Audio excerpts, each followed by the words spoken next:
Hi, my name is Brian from Denmark, your tech friend, with a real-world comparison of the Moto G100 to the Moto Edge 20.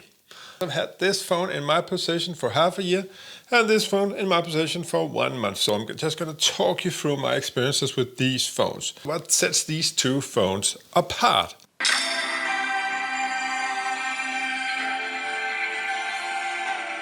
First off, they are almost the same price, and I guess that's why you are comparing these phones.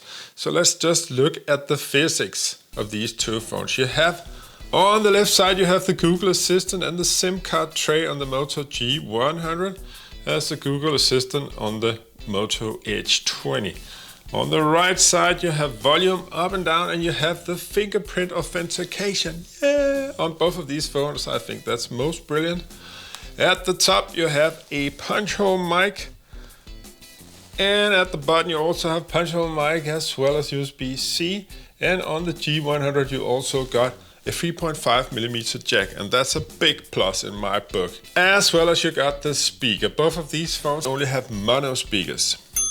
On the back side you have the cameras on these two phones, and the G100 has an ultra wide and a wide. The two others is a time of flight sensor and like a depth sensor, whereas the G20 has got an ultra wide, a wide, and a telephoto lens that pumps it up to 3 times optical zoom. So if you're interested in filming some birds, that should be your option, I should suspect. 128 gigabytes of internal storage on both of these devices, as well as 8 gigs of RAM. The weight though is very different. This one, the G100, comes in at 207 grams, whereas this one only weighs 163 grams. And that is actually quite noticeable. And quite funny because both of them have a 6.7 inch screen. So why is that? Let's just talk quickly about the battery. Also 5000 mAh on this one, 4000 mAh on this one. Then you may say to yourself, that's an easy choice, I'll pick that one. Yes, but this one comes with the Snapdragon 870. And it just eats away at battery life, like I would say, like a monster. So if you're playing PUBG and those kind of games, it really eats away fast. This one comes with a Snapdragon 778 5G on it, and this one does not eat as much away at the battery as this one. Mind you that even though the G100 has a 3.5mm jack, both of them of course can use Bluetooth for your headphone connections.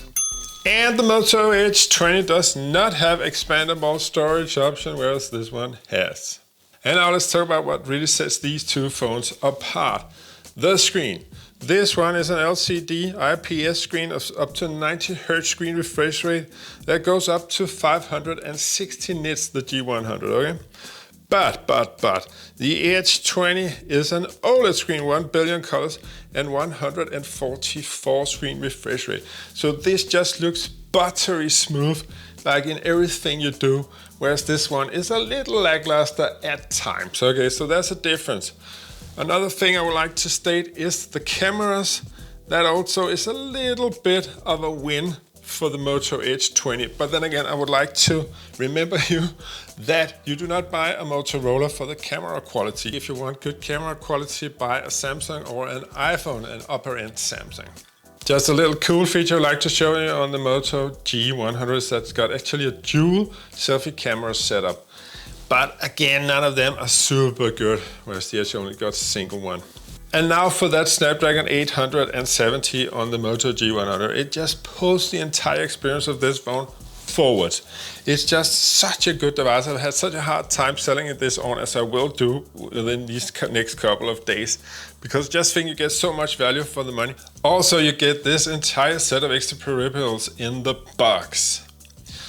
So it's just a brilliant experience. I would say this has actually been my best Motorola experience.